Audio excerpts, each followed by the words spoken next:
बंगाल के migrant labour को देश के अलग अलग राज्यों में ये बोलकर ह्यूमिलेट किया जाए कि आप बंगला जुबान बोलते हैं, ये बोलकर ह्यूमिलेट किया जाए कि आप बांग्लादेशी तो नहीं हैं, ये बोलकर ह्यूमिलेट किया जाए कि आप बंगला जुबान बोलते हैं इसलिए बांग्लादेशी हैं। ये कितना सही है, इस बात का फैसला आपको करना है। जी हां दोस्तों, पिछले 10 दिनों में बंगाल के माइग्रेंट लेबरों को जिस तरीके से देश के अलग अलग राज्यों में बंगला जुबान बोलने पर हरेसमेंट किया जाता है, काफी चिंता का विषय बना हुआ है। एक ताजा मामला निकल कर आया है कि बंगला भाषा बोलने वाले लोगों को हरियाणा के पानीपत में दर्जनों ऐसे लोग हैं जिसको पुलिस ने डिटेन कर लिया, और इस बुनियाद पर कि आप बंगला बोलते हैं तो आप बांग्लादेशी हैं। आप ही बताइए, क्या जो इंसान बंगाल में रहता है अगर वो बंगला बोलता है तो क्या वो बांग्लादेशी है? ये सवाल है। पश्चिम बंगाल के जिन प्रवासी मजदूरों को पानीपत के हरियाणा में पुलिस के जरिए डिटेन किया गया है, उनमें सबसे ज्यादा उत्तर दिनाजपुर जिला और दक्षिण दिनाजपुर जिला के साथ साथ मालदा, मुर्शिदाबाद, 24 परगना, साउथ 24 परगना, नॉर्थ 24 परगना के लोग यानी लेबर शामिल हैं, जिनको सबसे ज्यादा पुलिस के जरिए हेरसमेंट किया जा रहा है। हालांकि राज्य के मुख्यमंत्री ममता बनर्जी ने इससे पहले भी यह दावा किया है कि देश के अलग अलग राज्यों में बंगाल के प्रवासी मजदूरों को बंगाला जुबान बोलने पर हरेसमेंट किया जा रहा है, जिसका एक उदाहरण इस वक्त हरियाणा के पानीपत में देखने को मिल रहा है, जहां पर प्रवासी मजदूर को पुलिस के जरिए हरेसमेंट किया जा रहा है, उनको प्रताड़ित किया जा रहा है, उनको ह्यूमिलेट किया जा रहा है, और इसी को लेकर पूरे बंगाल में आंदोलन छिड़ा हुआ है। ऐसे माइग्रेंट लोग जो एक राज्य से दूसरे राज्य रोजी रोटी की तलाश में जाते हैं, उनको उनकी जुबान की बुनियाद पर हरेसमेंट किया जाए, उनकी जुबान की बुनियाद पर उनको परेशान किया जाए, कितना सही है? जिसको लेकर ताजा मामला, जैसे मैंने आपको बताया कि ताजा मामला बंगाल का है, और बंगाल के माइग्रेंट लेबरों को देश के अलग अलग राज्यों में, खास करके हरियाणा के पानीपत में जिस तरीके से पिछले कई दिनों में डिटेन किया गया, उसको लेकर बंगाल के लोगों में काफी चिंता बना हुआ है, काफी परेशान नजर आ रहे हैं। घटना है, जो जानकारी हमारे पास आई है, पश्चिम बंगाल का एक विधानसभा है ग्वालपोखर, और ग्वालपोखर के सैकड़ों ऐसे मजदूर है जो हरियाणा के पानीपत में काम करते थे, उनको पुलिस डिटेन कर लेती है, और डिटेन करने के बाद उनकी परेशानी में इतना एक तरीके से बढ़ोतरी हो जाती है कि वो काफी डिप्रेशन में आ जाते हैं। जिसके बाद जैसे ही इस घटना की खबर ग्वालपोखर विधानसभा के विधायक और राज्य के मंत्री गुलाम रब्बानी साहब को मिलता है, वो अपने प्रयासों के जरिए उन लोगों को, पुलिस के जरिए डिटेन किए हुए लोगों को पुलिस से छुड़वाने के लिए काफी मेहनत और मुशक्कत में लग जाते हैं। और सिर्फ मेहनत ही मुशक्कत नहीं, बल्कि बंगाल के पुलिस अधिकारियों से, बंगाल के हाई अथॉरिटी से बात कर कर, फिर हरियाणा के हाई अथॉरिटी से बात कर कर उन बंगाली प्रवासी मजदूर माइग्रेंट लेबर को पुलिस के डिटेन से बाहर निकाला जाता है। हमारे पास जो आंकड़ा आया है, अब तक ग्वालपोखर से लगभग 100 लोगों को जो है पुलिस डिटेन की थी, उनको जो है छुड़ा लिया गया है। ये डाटा हमारे पास जो आया है, अब हमारे स्क्रीन पर भी आप देख सकते हैं। ये लगभग राज्य के मंत्री के द्वारा 100 के करीब लोगों को जो है पुलिस ने जो डिटेन किया था, उनको वापस लाया गया है। ये एक अहम मसला है। लेकिन जैसे ही ये खबर पूरे राज्य में फैलती है, तो ममता बनर्जी का एक ऐलान, जो राज्य के मुख्यमंत्री है, उनका ऐलान है कि जिस तरीके से बंगाल के लोगों को अलग अलग राज्यों में प्रताड़ित किया जाता है, हरेसमेंट किया जाता है, उनके खिलाफ आंदोलन होना बेहद जरूरी है। और यही वजह है कि पिछले 27 जुलाई को, यानी जिसका कल जो है, अलग अलग ब्लॉकों में, अलग अलग जिले में बंगाल के जो है तृणमूल कांग्रेस के लोग और खास करके पब्लिक जो है आंदोलन को उतरा, रैली निकाला, इसी बंगाली माइग्रेंट लेबर को जिस तरह से ट्रेन किया जाए, उनको बंगाली बोलने को लेकर। तो पूरे बंगाल में जो है कल आंदोलन देखने को मिला, और ये आंदोलन अब ऐसा महसूस होता है कि अगर माइग्रेंट लेबर को, यानी प्रवासी मजदूरों को अगर परेशान करना बंद नहीं किया जाए अलग अलग राज्यों के द्वारा, तो ये आंदोलन का जो शक्ल है वो बड़ा हो सकता है। ये एक तरीके से एक सुगबुगाहट देखने को मिल रही है।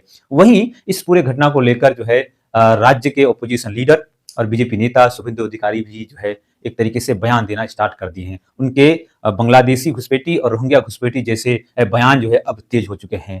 उनको लगता है कि जिस तरीके से बंगाल के लोगों का हरेसमेंट किया जाए, तो कहीं हमारी जो राजनीतिक गड़बड़ा न जाए, इसी को लेकर अब वो जो है अलग अलग तरीके से स्टेटमेंट देना स्टार्ट कर दिए। द हिंदू अखबार के मुताबिक जो है एक स्टेटमेंट उनका आया है कि अब अगर तृणमूल कांग्रेस प्रवासी मजदूर या बंगाली लोगों को लेकर अगर आंदोलन करेगी, तो मैं भी जो है बंगाली हिंदू को लेकर सड़कों पर आंदोलन करूंगा। और उन्हें चेतावनी दी है, बल्कि ऐलान भी किया है कि 15 अगस्त के बाद हम भी सड़कों पर उतरेंगे। और यही नहीं, बल्कि उनके एक नेता है जो ग्वालपोखर से पिछले विधानसभा चुनाव में उम्मीदवार भी रह चुके थे, गुलाम सरवर, वो भी इन माइग्रेंट लेबर की हिमायत में इस खबर को सुनते ही पानीपत पहुंच गए, और उन्होंने भी ये दावा किया कि हम भी उन लेबरों के साथ में हैं। लेकिन क्या सच्चाई है ये आप तमाम दर्शकों को मालूम है। इस पूरे घटना को लेकर राज्य के मंत्री गुलाम रब्बानी का एक बयान भी सामने आया है, हम आपको वो भी सुनाने की प्रयास करते हैं। बांग्ला जुबान को लेकर और खास करके बंगाल के लोगों का राज्य के अब देश के अलग अलग राज्यों में लोगों को हरेसमेंट किया जा रहा है, ह्यूमिलेट किया जा रहा है। आपका कई बयान हम लोगों ने देखा और आपके खास करके आपके विधानसभा के दर्जनों लोग जो है पानीपत जो हरियाणा का एक शहर है उसमें फंसे हुए थे। क्या है सर घटना का? ये सिर्फ हमारा विधानसभा का नहीं, हमारे उत्तर दिनाजपुर, मालदा, मुर्शिदाबाद, दक्षिण दिनाजपुर, कोच बिहार, नॉर्थ चौबीस परगना, साउथ चौबीस परगना, आपका और दीगर जिला से भी जो है जो लोग बाहर कमाने के लिए गए, जिसको हम लोग कहते हैं कि अपना काम के लिए गए, कमा के फिर 2-3 महीने बाद चले आते हैं। और ये लोग क्यों बाहर गए हैं? किसी की बेटी की शादी कराना हो उसके लिए गए हैं, किसी का बेटा को अपना बेटा को पढ़ाना है उसके लिए गए हैं, अपनी बहन की शादी कराने के लिए पैसे की जरूरत है उसके लिए गए हैं, रोजगार के लिए गए हैं। और रोजगार के लिए हमारे यहाँ भी जो है 2 करोड़ लोग अलग अलग स्टेट से आए, अलग अलग स्टेट से आए हुए हैं। हमारे स्टेट में तो हमारे मुख्यमंत्री, माननीय मुख्यमंत्री ममता बंदोपाध्याय की तरफ से या हमारे गवर्नमेंट की तरफ से आया, हमारे बंगाली समाज की तरफ से कोई इस तरह की बात नहीं है कि किसी हम परिजय श्रमिक को हम जो है इंसल्ट करते हैं या हैकल करते हैं। लेकिन बांग्ला बोलने से बांग्लादेशी और उर्दू बोलने से पाकिस्तानी, ये जहां जहां बीजेपी का रूल स्टेट है वहां वहां हो रहा है। हरियाणा किसका स्टेट है? BJP rule state. छत्तीसगढ़ किसका है? BJP rule state. महाराष्ट्र किसका है? BJP rule state. बिहार किसका है? बीजेपी और नीतीश कुमार का रूल स्टेट। यूपी किसका है? योगी जी का स्टेट, बीजेपी का रूल स्टेट। दिल्ली किसका है? आपका बीजेपी का रूल स्टेट। ये सब स्टेट में जो अफरा तफरी मचा हुआ है, उड़ीसा में भी मचा हुआ है। इसके लिए हमारे मुख्यमंत्री honourable chief minister Mamata Banerjee इसके लिए लड़ाई लड़ रही है। और कोई भी श्रमिक, कोई भी माइग्रेंट लेबर, कोई भी वर्कर जो बाहर वर्क करने के लिए गए, उसके लिए, उसके डिफेंस के लिए हमारा मुख्यमंत्री जो है चट्टान की तरह जो है खड़ी है, कोई ऐसा लड़ाई लड़ रही आने है। वाले दिनों में सर कोई ऐसा प्लानिंग है जो वहाँ उसी स्टेट में उन मजदूरों को जो समस्या है उसको समाधान हो सके, ऐसा कुछ प्लानिंग है सरकार की तरफ अटका के रखा था ग्वालपुर का, जी? हजारों हजार जो है लोग अटका के रखा था। लेकिन हमारे मुख्यमंत्री वहाँ के गवर्नमेंट से बात किया, हमारा डीजीपी वहाँ के डीजीपी से बात किया, हमारा एडीजी लॉ एंड ऑर्डर वहाँ के एडीजी लॉ एंड ऑर्डर से बात किया, उसके बाद वहाँ का आईजी, यहाँ का आईजी, वहाँ का आईजी से बात किया, उसके बाद जो है आपका डीआईजी यहाँ का, वहाँ का डीआईजी लेवल के ऑफिसर से बात किया, यहाँ के एसपी, वहाँ के एसपी से बात किया। सारा जो लोग स्टक थे, अटके हुए थे, सारे लोगों को छोड़ दिया। और सबसे बड़ी बात है, डॉक्यूमेंट्स, आधार पूरे हिंदुस्तान में चल रहा है, एपिक कार्ड पूरे हिंदुस्तान में चल रहा है। उसके बाद जो है आपका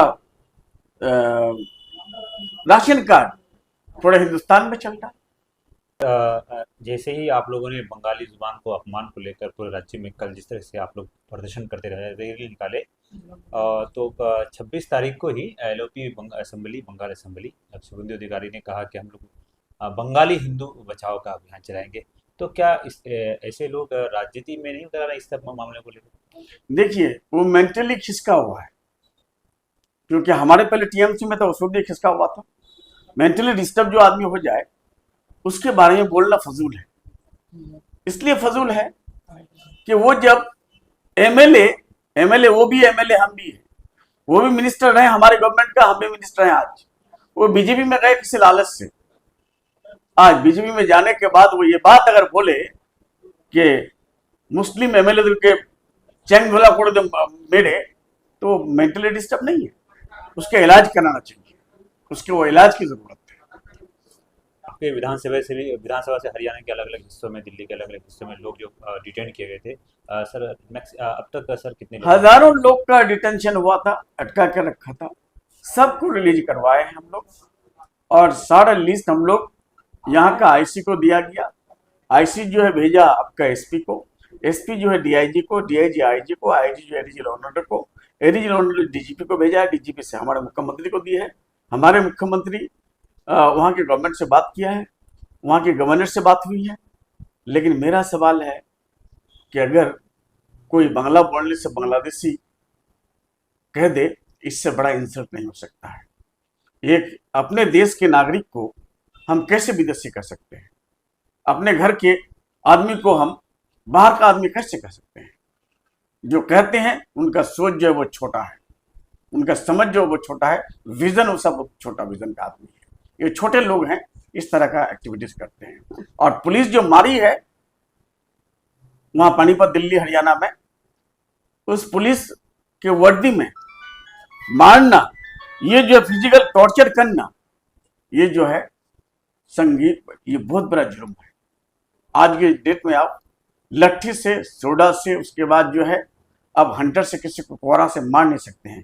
किसी को पैर ऊपर करके, झुला करके, सर नीचे करके मारेंगे, वो पैर का तालु सब में, ये जो है इंसाफ अलाउ नहीं करता है, इंसानियत अलाउ नहीं करता है। जिसकी इंसानियत खत्म हो गई है वो इस तरह से कर रहे हैं, और उसके बारे में बोलना फजूल है।